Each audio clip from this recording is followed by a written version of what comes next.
Dear listeners, I would like us to collectively think about the transformative potential of soundscape to cultivate what I call a reverberant commons.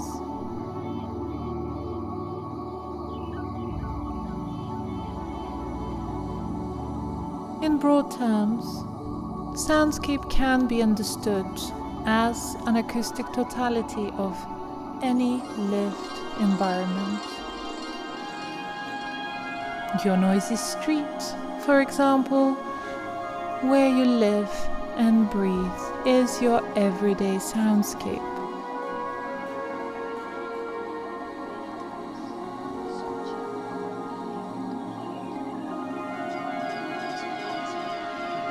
Your quiet suburban environment could also be considered as a soundscape of your home.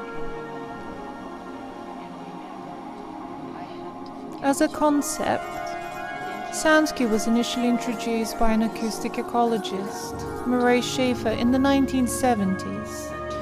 He asked us to consider and account for the ecological and perceptual impact that the ever-increasing noise within the industrialized economies has on our planets and on our lived environments.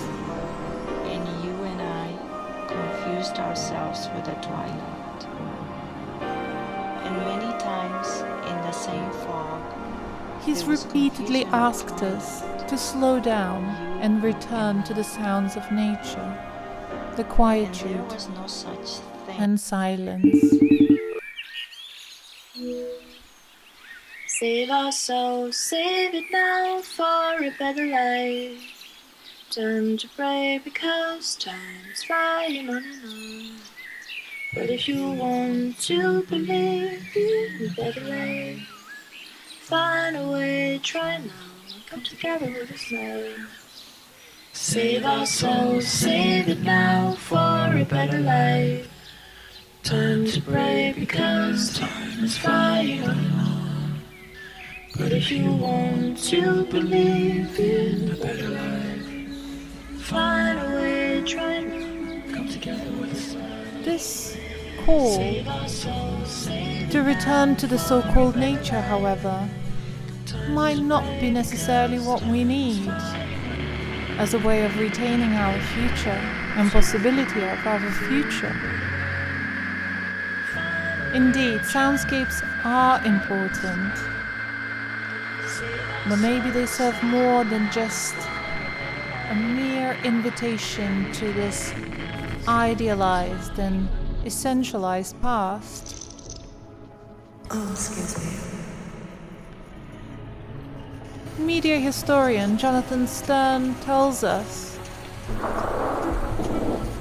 soundscapes speak to the physicality of sonic space that is molded by historical, social, cultural, political, and technological processes.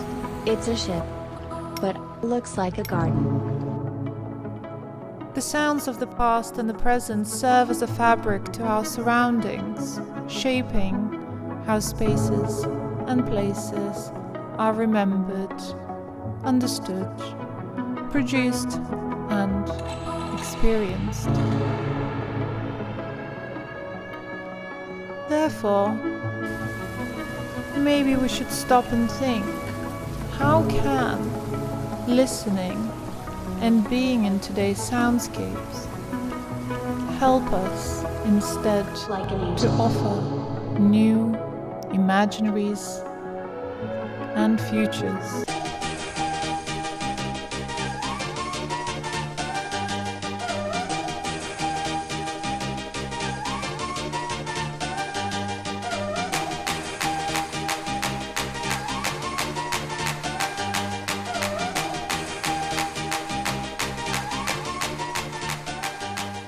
The question here I want to ask is how soundscapes in their complexities, in their leakiness, in their openness, might open us towards new forms of collectivity interconnectedness, radical care, and resistance.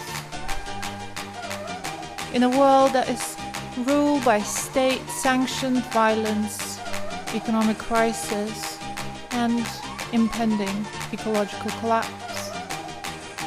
If we tune more closely and more openly into this entangled worldly system, what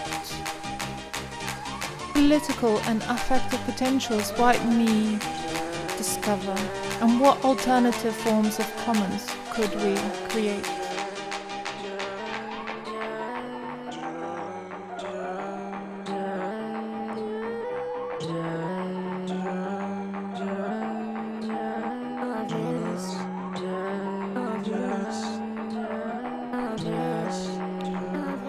I'm aiming these questions at you, radio listener, and I will be taking some callers soon, but for now, let's tune into the soundscape of glacier dying.